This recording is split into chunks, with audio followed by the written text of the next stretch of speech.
4 hostages during one of the heights in the height of our campaign.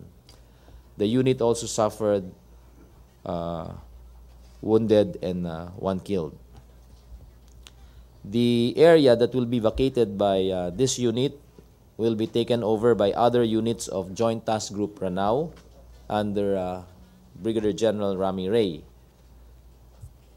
They will also be going back to Luzon for a much-needed break and for their long-delayed training in Fort Magsaysay and in other camps of the Philippine Army to enhance their skills and prepare them for their next mission. There will be other units that will be leaving Marawi after 1st Infantry Battalion, and the basis for their departure from Marawi will be, as I mentioned earlier, if you came in first, you will be the first to leave. And most of this will be dependent also in the key sector or areas in Marawi that they are holding. If these are relatively safe, then we will free up our units to depart. However, many are asking whether we are compromising the security of Marawi. We are not. We are actually leaving other units to ensure the continuity of security coverage even during the process of the rehabilitation, reconstruction, and rebuilding of Marawi. As to the issue of IDPs, which we have been continuously asked, again, I would like to reiterate that we are not allowing any residents from entering the inner parts of Marawi yet because of the many hazards that still remain and which we have continuously emphasized repeatedly as IEDs, booby traps, and unexploded ordnance. For those who remember a bit of history, the cases that happened in Indochina before, like in Cambodia, Laos, and other areas after the war, those countries suffered a lot of their citizens getting injured, getting maimed because of unexploded ordnance that they would meet along in the fields in areas where battles have taken place, which resulted to the loss of limbs or the loss of lives. And this is something that we would not like to happen. Ito po yung bagay na kinakailangan maintindihan po ng karamihan sa ating mga kapatid na mga Muslim at mga ibang IDPs dyan po sa Marawi ngayon na ang kapakanan po ninyo ang aming iniisip. Kaya pagpasensyahan niyo po muna at konting pasensya dahil kinakailangan po natin talagang suyurin ang bawat sulok ng mga lugar kung saan nagkaroon ng bakbakan. Kinakailangan hanapin po natin lahat ng naiwang mga bomba na hindi pumutok, mga patibong na iniwan na hindi po namin nakita, at mga bagay na maaring makasakit sa inyo. Nakakasama naman po ng loob kung mahigit 5 taon po kayong nanirahan sa mga evacuation center at kayo po ay nag-survive dito, pero pagbalik nyo po upang kunin ang mga nalalabi nyong mga kagamitan o mga pag-aari, ay mapuputukan kayo ng mga bombang ito at ikamamatay nyo or ikawawala ng kamay o paa o anumang bagay ng katawan. At ayaw po natin itong mangyari. Kaya hinihingi po namin ng pasensya at pag-unawa ng lahat. Pag oras na po na kami ganap na sigurado na hindi na po talaga ito magiging balakid, kami po ay magbibigay ng senyales at makikipag-ugnayan sa local government upang pahintulutan na po ito. Pero bagamat ganun po ang ating anunsyo, nagkakaroon na po ngayon ng effort sa may western side, dun po sa kabila ng ilog kung saan hindi po naganap ang mga bakbakang matitindi. Yan po ay na-clear na natin at nagkakaroon na po ngayon ng massive cleanup drive. Kasama ng ating kasundaluhan na sinesecure yung mga kalalakihan na mga nag-volunteer sa local government na naglilinis po ng mga kalye at mga lugar na kinakailangan daanan. At ito po ay magpapatuloy hanggang sa takdang panahon na maayos na po ang lugar na to upang matulungang ibalik sa normal ang takbo ng lahat. May I also emphasize that there still remains a conflict area there, about half a hectare na lang ho, and a few more buildings that we have to clear. With the number of hostages that has been rescued in the last 24 hours, we look forward to getting the rest of the hostages that still remain and addressing the armed threat that still exists. And we are praying that this be today or the following day. So let's we are giving it our best, and we're doing all that we can so that we can end these hostilities in this part of Marawi. This is all I have for you, and thank you very much. Asik Toby. Thank you, sir. Good morning, Malacanang Press Corps. Here are the updates from your Task Force Bangon Marawi. The post-conflict needs assessment, particularly the damage and losses assessment, continues in clusters 1 to 5, composed of 24 barangays in Marawi City. The assessment focuses on 4 major sectors in the PCNA process, namely infrastructure, productive, social, and cross-sectoral. For the infrastructure sector, we look at the power supply, water supply, telecommunications, and transportation. For the productive sector, we look into agriculture, mining, tourism, culture, industry, trade, and services. For the social sector, we look at education, housing, and health. And for the cross-sectoral sector, we look at government, macroeconomic assessment, social impact assessment, and environmental assessment. To date, 10 barangays were already assessed by the interagency PCNA teams. 16 more barangays from the 5 clusters, including Barangay Bito, Buwadi, Itoa, and Barangay Bito, Buwadi, Parba, are yet to be visited. Each OCD-led teams are provided with security escorts composed of PNP and AFP personnel, as well as other logistical necessities such as first aid kits, umbrellas, and raincoats. Initial consolidation of outputs has been conducted given the few days of field deployment. In terms of infrastructure, minimal damages on residential houses and other structures were observed, since the assessed barangays are located in the outskirts of the city. We expect that most damages to infrastructure will be noted during the assessment at ground zero. On the productive sector, production losses due to the abandonment of farms during the armed conflict were noted. The economic impact is predominant since all establishments in the assessed areas were closed during the height of the conflict. Lesser damages and losses were observed under the cross-sectoral and social sectors. However, incidents of looting in schools and hospitals were noticed. Meanwhile, as mentioned earlier, a cleanup drive dubbed as Brigada Marawi was launched on October 4, led by the local government of Marawi City with the assistance from the AFP. As of yesterday, October 19, 22 barangays benefited from the cleanup drive, and more sectors and stakeholders are joining the Marawi City local government unit with the aim to restore the cleanliness and sanitation in the city. That is all I have. Thank you. Thank you. On martial law in Mindanao, the death of the ringleaders of the Marawi Rebellion, which include Omar Maute, Isnilon Hapilon, and Dr. Mahmoud Ahmad, does not automatically result in the lifting of martial law. There are remnants, including networks supporting the Maute cause within Mindanao. The President is duty-bound not to compromise public safety.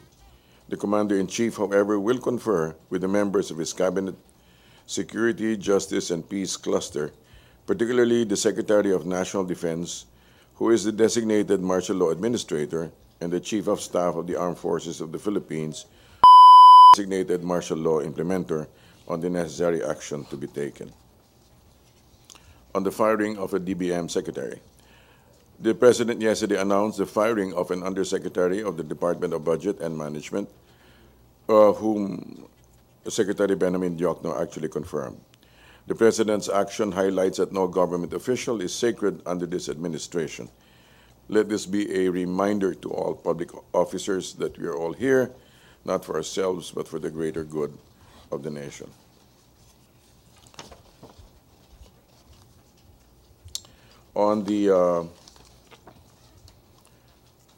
PRD has pledged better conditions for BJMP jails to benefit both inmates and jail personnel. The President wants every inmate to have a chance for a new life. Hence, jail conditions must be conducive to reform. Let this directive debunk those who claim the President has no heart for the down and out. Ready for a few questions? Basic question on Bangon Marawi first. Bangon Marawi. Rose Novenario. Hello, good morning, sir. Kay General Padilla. Sir, sa pagkamatay po ni Doc Ahmad, meron pa po ba tayong tinutugis na mga iba pang foreign terrorist or foreign jihadist sa Mindanao?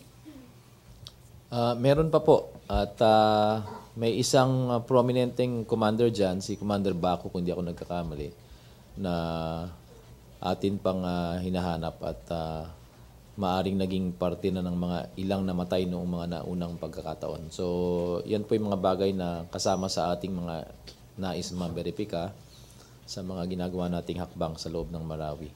Ang mga grupong pinamunuan niya, o yung grupong pinamumunuan niya, ay isa sa mga nagpahayag ng kanilang allegiance sa Daesh noong araw at naging kasanib sa puwersa nitong mga Maute Brothers pati ng grupo ni Hapilon, yung ASG component na nagpunta dyan.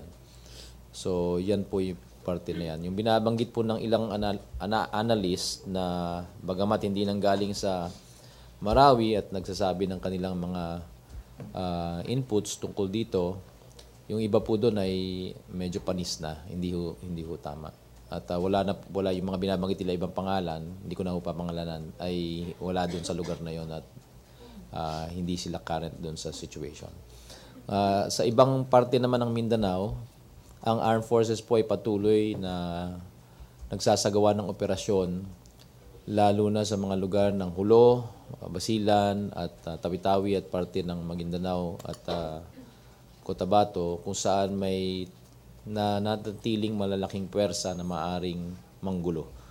So these are the subjects of these operations and we will be relentless and will not cease until we have adequately or completely address the destruction of these networks or these units that will pose danger to public safety. On another note, may I also just make mention that in one publication today, in page 7 of that publication, there were articles that came out that talked about the surrender of the relatives of the Hapilons and the Mautes, particularly the Hapilon relatives in the area of Basilan. We are happy to note that there is some sense entering into the minds of all these relatives who bear arms and who have been part of the network. And as the days go by, let this be a good message to all these armed individuals and armed elements. Maging magandang mensahe po sana itong mga nangyayari sa Marawi na talagang determinado ang armed forces at ang ating pamahalaan na i-address lahat ng mga armadong grupo upang talagang manatiling safe ang ating mga kanayunan at ang ating mga syudad. Kasi habang meron pong nagdadala ng armas na mga iligal, maliban sa mga otorisado, mananatili pong may maaring kaguluhan na mangyari. Kaya kami po ay patuloy na humihingi ng tulong ng publiko at hinihimok ko ang lahat na dapat nakikipag-isa sa ating pamahalaan. Unang-una para ma-address ang loose firearms. Hanggat hindi po naibabalik at naisusurrender lahat ng mga loose firearms, yung mga armas na hindi dapat nasa kamay ng mga tao na wala namang lisensya at hindi naman dapat naghahawak ng armas, dapat makuha po nating lahat yan nang sa ganun masabi nating ganap ng maayos ang ating mga komunidad. Sir, follow-up po. Pwede po ninyong banggitin ko ano yung mga foreign jihadist groups na may presence pa po sa Mindanao or ano po yung mga front organizations po nila doon? Yung mga kilala po natin na talagang naging tanyag na, alam naman po natin yung grupo na yung AKP, yung kay Turaype na wala naman doon sa Marawi pero nagpahayag ng kanilang pagsanib puwersa. Yung BIFF na patuloy na nakikitang yan ang isa pinakamalaking may kakayahan na manggulo dahil may puwersa pa sila. At yung ASG at yung Maute Group. Yun lang namang apat na yan. At yung mga ibang grupo na nababanggit at nasa listahan po ng yung website ng Daesh ISIS na kinilala nila. Madami po yan mga 18 to 21 kung di ako nagkakamali. Napakaliit po ng mga ibang grupo na yan. At yung mga grupong yan ay maaaring 5 hanggang 10 nga lang na grupo. So yung nabanggit ko, yun yung pinakamalaki na kinakailangan ma-address. at yung mga ibang mga maliliit na grupo na yan ay patuloy namang minomonitor. Salamat.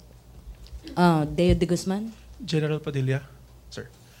Sir, you mentioned kanina na napatay si Mahmoud with other 12 rebels. Doon sa nangyari po yan noong nag-assault po ang ating puwersa noong isang gabi pa. Noong isang gabi po. Doon po sa mga napatay na, ilan po yung mga foreign fighters? Yun nga ang gusto naming matiyak, kaya kailangan makuha namin yung lahat ng labi. As of yesterday, hindi pa tayo talaga ganap na nakakapasok kasi may pumuputok at lumalaban pa. Kaya nga namatayan tayo ng isang tao. So hanggat hindi natin nakiklear na ganap itong mga lugar na to, mahirap pasukin at i-recover itong mga cadaver. So na-recover lang na isang cadaver kahapon. Sa estimate niyo po, General, ilan po yung mga foreign fighters po na napatay na since day one? Yung bilang po ng sinasabi nating naiiwan pa dyan matapos na nagdeklara po ng liberation ng Marawi ang ating Pangulo ay nasa 6 to 8. At parte na dyan sa bilang na yan si Mahmoud. Ngayon, yung simula po, may minomonitor po tayo noong bago nagsimula ang Marawi siege na mga mahigit 20. So, yung mga mahigit 20 na yan ay maaring kasama dun sa total na bilang ng mga nakisanib puwersa sa Mountie Group doon sa loob ng Marawi. Thank you, sir. Bangon Marawi, Pia Gutierrez. Sir, recently the United States have declared that ISIS has been defeated inside their self-proclaimed capital in Raqqa in Syria.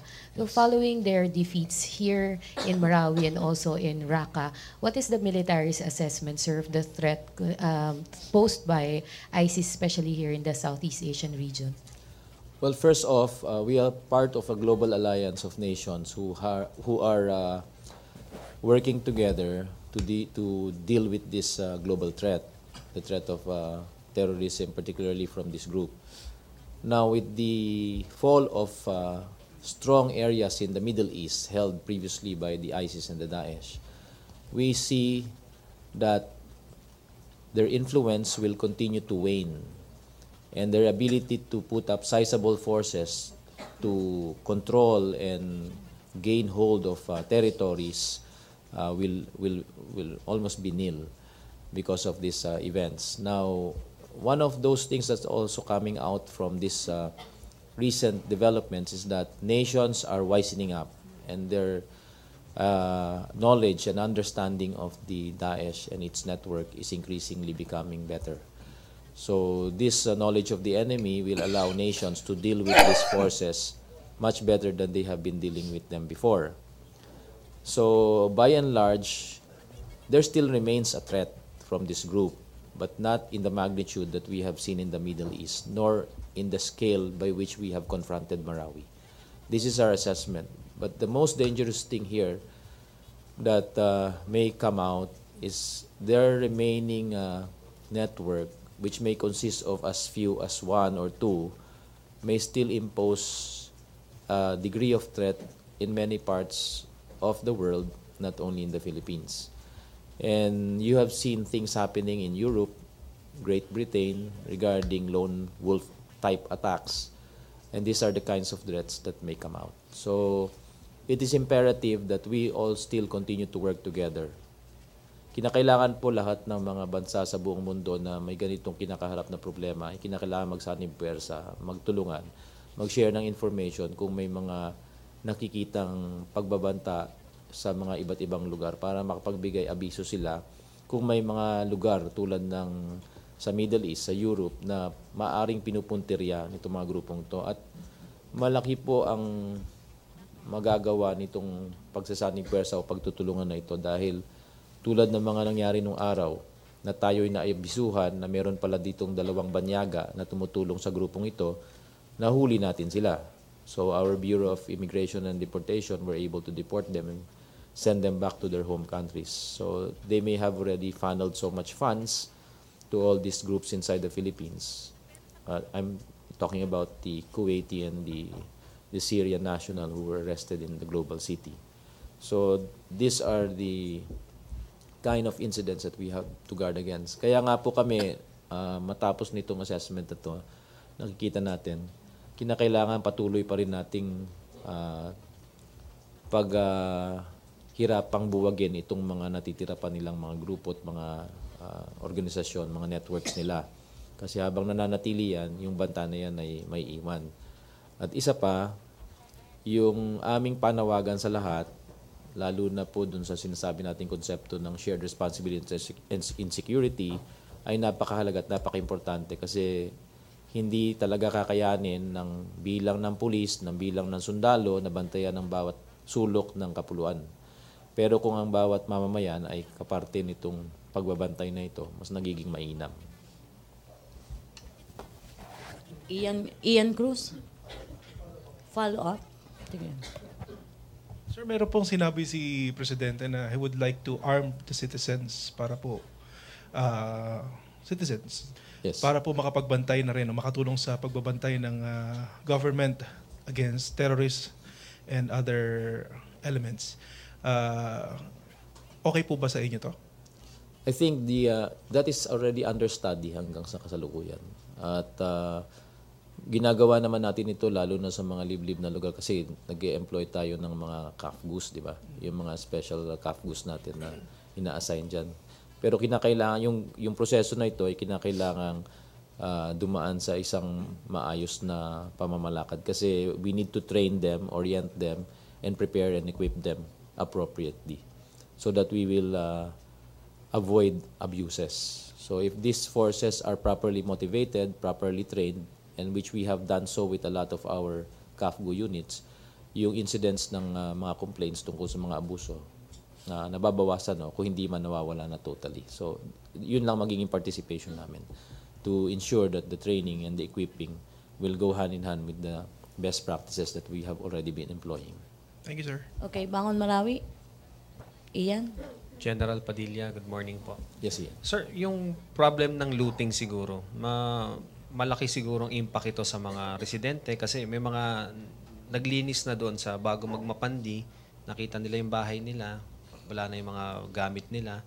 And may mga nakausap din ako nung nagpunta ako sa Marawi na may malalaking bahay doon, yung vault nila sira din, pero wala naman daw labanan doon sa area nila. So, paano kaya natin ma-address yun, sir? Well, kinakailangan maintindihan natin na noong nagsimula itong kaguluhan na to, 96 barangays were under the control of the terrorists. And as our forces made their way into Marawi, doon pa lang sila umatras doon sa pinaka-loob-looban ng syudad, which is the Commercial Business District Center. Eh nung mga naunang linggo at buwan, nandun pa sila sa mga outskirts. So it is not far-fetched na pwedeng dinaanan din yan. Pero kung hindi sila satisfied sa ganung klaseng paliwanag, at kinakailangan i-subject natin sa isang investigation ito. For the armed forces, we have time and again informed everybody that we are an accountable organization. And if it's proven that we have committed some abuses, we will submit our personnel who are guilty of having committed those abuses and those acts to the proper venues. So we're not escaping from any kind of responsibility, but we have been very strict. Naging matigas po ang armed forces dito sa bagay na ito at lagi namin pinaalalahanan lahat ng ating tropa tungkol sa kanilang misyon sa lugar. At kami po ay natutuwa dahil sa tingin namin naging disiplinado po lahat ng ating tropa at ginampanan ng kanilang tungkulin. Kaya nga po nakita nyo hanggang sa kasalukuyan, madami pa rin na nasusugatan at may namatay pa kahapon dahil sa ginagawa nating tungkulin ito. Thank you, Ian. Dexter Ganime. Microphone. General, good morning. You mentioned around 4 groups. Ito yung mga malalaki na minomonitor nyo ngayon. AKP, BIFF, ASG, and MAUTE. Yung sa MAUTE, sir, kahit patay na yung mga tumatayong leader, may kapasidad pa ba sila? Almost totally decimated na itong o halos na pulbos na sila o na erase na sila, pero hindi natin maalis na maaring may naiiwan pa. Tandaan natin noong 2015 hanggang 2016 nung nagkaroon ng matinding bakbakan diyan sa Butig at sinasabi natin almost na wipe out na sila, parang ilaw sa kandila na nagfi-flicker, tapos nabuhay uli. So, maaring mangyari uli yan sa pamamagitan ng ilan din sa mga miyembro nila. Kaya nga kinakailangan natin manatiling mapagmasid at laging alerto tungkol sa mga bagay na ito dahil may maaring nakatakas tulad ng mga nahuli natin sa Cagayan de Oro noong mga naunang linggo na nandyan pa rin, lurking around and just looking for an opportunity. So, hindi pa siya kinukonsidera ng AFP na... Hindi pa po. Hindi Wala pa siya totally erased sa listahan. Nandyan pa rin po yan at mananatili dyan hanggang sigurado tayo. Ian Cruz? Sir Toby, yung po bang sinasabing military reservation doon sa ito po ay sa rehab base na, no? Matutuloy po ba yun? Tsaka may binabanggit din si Assemblyman Zia Alonto Adyong na meron din silang plano na i-preserve na part ng Marawi para maging, alam mo na, pwedeng pasyalan ng mga tao, maalala nila yung nangyari. Pinag-aaralan natin lahat ng options na yan, particularly dun sa land issue. No? Meron ding subcommittee ang task force para pag-aralan lahat ng land issues. Kasama na dyan yung extent ng military reservation, yung extent ng existing proclamations covering Marawi City. So, lahat yan pinag-uusapan. At seryosong issue yan, kaya't hindi natin yan pinababayaan. No? Pagdating naman dun sa preservation ng certain parts ng Marawi City, pinag-aaralan din yan dahil syempre meron tayo ditong issues of course regarding the costs of rebuilding the city or whether we will entertain other options. And that's why we're always consulting with our stakeholders, lalo na with our local government stakeholders, our IDPs, and also our partners, private sector partners, para tignan ko ano yung pinakamagandang option moving forward. At syempre gusto na rin natin ibalik o bigyan ng satisfaction ng ating mga IDPs na makita na nila yung areas, no? At kung makakabalik sila, ibalik na sila. Ngunit their safety is our concern, kaya gagawin natin ito sa isang maingat na paraan. Sir, pabor ba kayo doon sa sinasabi ipe-preserve yung ibang parte doon para maging remembrance ng nangyaring siege? Well, that is a decision that has not yet been made by the task force, and the task force is aware of those proposals, and we will study it. In fact, tomorrow, meron ulit executive committee meeting ang task force sa Iligan.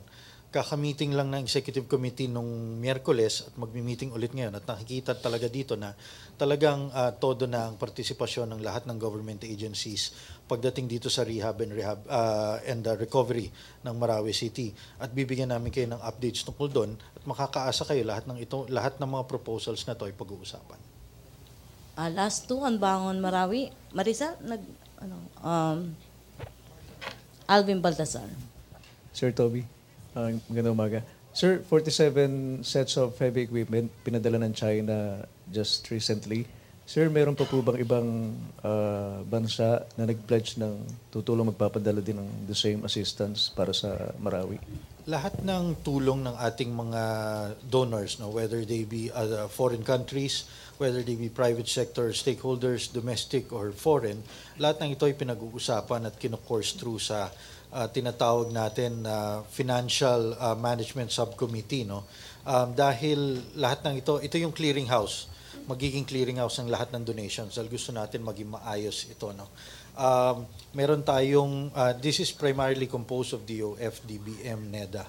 So lahat sila ang aware sa mga nagbibigay ng pledges at sa mga nagbibigay ng donations at lahat ng ito ay nililista na para maging comprehensive ang ating listing at tayo naman ay accountable institution para malaman talaga natin kung ano yung sagutin natin sa taong bayan. So kung meron pang future donations, future pledges, lahat to naman nililista at pinag-uusapan ito dun sa Resource Management Task Force, Subcommittee. Okay, last three. Deo de Guzman, Rose Novenario, and Jonah. General Padilla, sir. On Bangon yan, on Bangon. Last three on Bangon. With the death of the three leaders, supposed leaders of the terrorist group in Marawi City, would the AFP suggest to the president another extension of martial law, or would the imposed martial law until the end of the year suffice? At the moment, we're working on the timeline that was provided to us, which is towards the end of the year. Ngayon, yung towards the end of the year na yan, yung gagawin natin dyan is to address the remaining networks at saka yung iba pang mga terrorist organization. Even the President himself last night has mentioned that until such time that one terrorist remains, martial law will remain. And we're very appreciative of the declaration of the President because we actually really need it. It enables our forces to act quickly para ma-address yung mga security threats, particularly in Mindanao.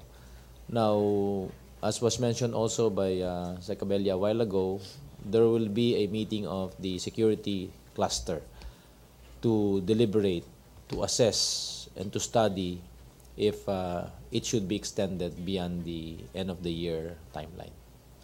Okay, Thank you, sir. Rose Novenario. Hi sir, good morning po ulit. Sir, sa pagkamatay po ni Doc Ahmad bilang financier po ng Maute Group at yung pagkahuli po ng Lady Police Colonel sa Bohol, saan pa po pwedeng magmula ang pondo ng mga terorista rito sa Pilipinas? Madaming pamamaraan kasi hindi naman din doon kahigpit ng ating pagmamonitor tulad na nangyayari sa ibang bansa.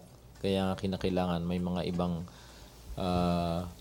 panukala o mga batas na kinakailangan idagdag o palakasin yung mga existing na batas upang pagsagawa ng pagbabantay na ito. Ngayon, ano yung ibang pamamaraan? There's so many numerous ways. The innocent donation for a certain project perhaps can be a means. That's why there needs to be a clear determination on the source and the beneficiary of all these donations, particularly in certain areas na which can arouse suspicion. So unless these are closely watched, it's really hard to monitor everything, lalo na yung pagdaloy ng pera kasi madami hong pamamaraan. Hihingi po ng tulong sa AMLAC ang AFP.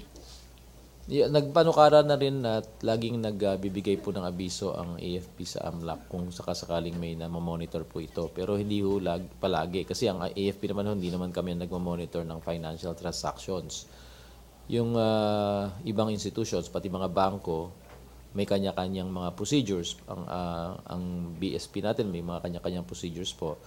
So, kailangan po talaga magkaroon ng isang sistema na makapag-enhance dito sa ginagawa natin sa kasalukuyan para direkta makakaroon ng red flag kung may mga substantial amounts of money na pumapasok. Ngayon, kung maliliit naman na paulit-ulit, ganun din po yun eh. You may be able to have a red flag warning on certain sums na malalaki, pero pag pinaghati-hati na ito, mas mahirap ng sundan. So, yun ay mga bagay na kailangan pag-aralan po ng ating mga eksperto, mga dalubhasa sa mga bagay na ito, upang makapagbigay sila ng angkop na mga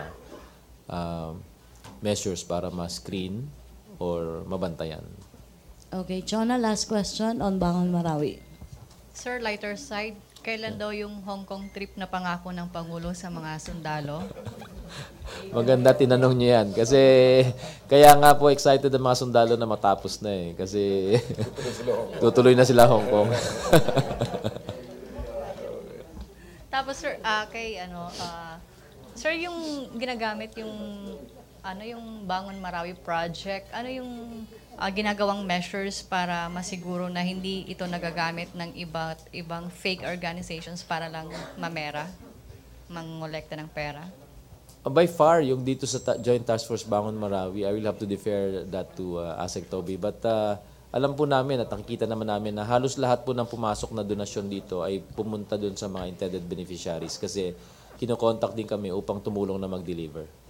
Pag may mga pagkakataon na nakikita namin na iba yung ulterior motive, kami na mismo nagsasabi na wag na lang. Okay, may I also add I failed to mention that the President repeatedly was mentioning that he would give firearms to soldiers, individual firearms. Now, recently, we have been implementing that already. Nagkaroon po ng ceremonial na 500 na naibigay ang ating Commander-in-Chief sa ilang mga kasundaluhan. Ngayon, nasundan na po ito ng palagay ko 3,000 or 5,000 more firearms na i-deliver, na ibibigay at pamamahagi po sa ating mga kasundaluhan. So, kaya ko binanggit po ito, this is a promise fulfilled slowly because of the process of acquisition. And the good thing here is the President's decision to source this locally, also based on the request of soldiers to have it at a certain caliber. So ngayon, itong pinoproduce po na ito ay sinorse na sa isang local na company na nabalitaan namin ay dahil sa order na bulk ng ating gobyerno, nakapag-employ sila ng mga karagdagang tao. So with the President's delivery of his promise, we also saw a lot of opportunities because the local arms industry was stirred up and resulted to the employment of so many. I think there were over 1,000 already employed who are helping produce those firearms for our soldiers. So that's something good because it's trickling down to the economy. And this is what we would like also to do with our modernization later on. As we acquire more weapons, as we acquire more platforms and equipment and tools, we will capacitate our industry so that we can generate more jobs for our people. Okay, thank you, Major General Restituto Padilla. Other issue, Ina Andolong. First spokesman Abella. Sir, do you have any directives regarding the Visayas in Mindanao, parts of Visayas in Mindanao affected by the Typhoon Paulo? Zamboanga City has been placed under a state of calamity. 5 po yung patay. Do you have directives on possible So assistance? far none. We will be awaiting any statements coming from the Office of the Executive Secretary. We'll be awaiting. If OC, saan magagaling? Sa inyo? Sa OCD, sir. Yeah, we're monitoring the situation on the part of OCD and the RMC. We're aware of these situations, and our regional offices are constantly monitoring this. The feedback that we're getting is that our regional offices and local government units are capable of addressing the issues as of this point, but we're prepared to augment if necessary. Thank you, sir. Okay, Laila Salaveria. Good morning. First spokesperson Abella. Yes, ma'am. Sir, according to Secretary Cayetano, the way he understood the President was that we would be rejecting all kinds of aids and grants from the European Union. Sir, does this include any help or aid the EU may offer in rebuilding Marawi? I don't know if it specifically has to do with that, but we can say this, that we're always we're always open to the offer of constructive advice, and of course, but when, we're also very, very open to trade, and not so much to aid and grants with conditions. Meaning to say, if it's tied to if certain conditionalities are tied to the aid and grant, we must respectfully decline, as we do not wish to subject ourselves to monitoring or be dictated to. That is apparently the position of the President at this stage. So not all kinds of aids and grants. I mean, we will still be open to assistance for Marawi, for instance. I cannot specifically answer for that. It all depends on the conditionalities that are being given. But one thing we're open to, of course, is trade. Okay. Sir, last na lang. I ask this kasi, sir, can we afford to reject any offer of help, considering that we need a lot of funds to rebuild Marawi? Certainly, we have a lot of needs. The nation is quite challenged in many areas. However, the President has again and again underlined that this is not we are not to be mendicants, and that we are not to compromise the sovereignty of the nation. Okay, thank you, Laila. Lanesca.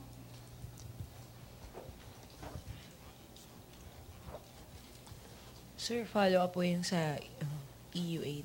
Yes, ma'am. You mentioned about being mendicants. I mean, as This is a position the President has said very early in his presidency, yes. but have you heard from these foreign governments or the EU or any other foreign government for that matter? Do you feel that we are being mendicant if we are? I said either mendicants or or we are accepting our their sovereignty is being compromised. And how, sir? when we are being told, in the President's words, that we're being dictated upon. Okay. Yung next po, Yes, ma'am. about the estimates on the fund, for because you mentioned about funds for Marawi. I did not mention that. She mentioned it. Yeah, Fairly, my colleague mentioned it. Defense Secretary Lorenzana increased it to 100 billion from initial 50 billion. Would that be accurate or would that be updated? And your question is? The needed fund for Marawi, is it 100 billion or 50 billion as initially announced? Well, we're continuing to assess the situation because the assessment, the PCNA is not yet done. Actually, the big bulk of the PCNA has not even started because of the hindi pa cleared yung main area, no. So we're still looking at that. There are estimates.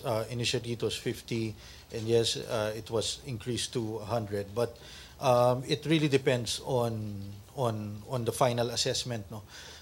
Because we will continue to refine our plan. Remember, the output would be the Comprehensive Rehabilitation and Recovery Plan for Marawi City, the CRRP, and that would contain our plans moving forward. So before that time, all of these numbers will be estimates. But of course, we're looking at the situation on the ground. We will adjust accordingly. Okay, thank you. Dexter, to be followed by Rose and then Deo. Okay ka na? Rose. Ay, Secretary Abella. Sir, good morning po. Sir, may mga lumabas na reports na nakipagkita si Senator Trillanes kay Senator Rubio ng US. So, may parang pong lumabas sa report na may background daw po yung Senator Rubio na isang CIA agent at di umano'y sangkot daw po sa pagpapabagsak ng pamahalaan sa Venezuela. May pangamba po ba ang palasyo na maaaring gawin din po ito ni Rubio sa tulong po ng ilang mambabatas ng Pilipinas sa Wala po tayong, we don't have any comments regarding the matter, ma'am. It's whatever we say at this stage would be mere speculation. So. Wala po bang report ng Philippine Embassy tungkol po sa naging aktibidad ni Senator Trillanes sa US? As far as we know, he is in the US. And hanggang doon lang muna siguro masasabi natin. Okay, last question na. Deo de Guzman. Sir, you said po, ayaw pong tanggapin ng presidente or ng country yung mga tulong from EU na mayroong mga conditionalities.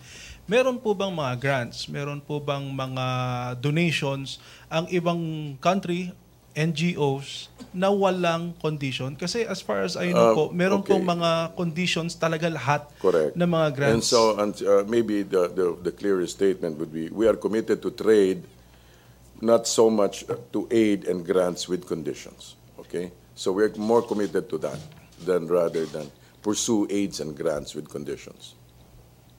Thank you, sir. Okay, thank you. Thank you, Malacanang Press Corps. Thank you. Thank you, Presidential Spokesperson Ernesto Abella, Major General Restituto Padilla, and OCD Assistant Secretary James. Thank you, Malacanang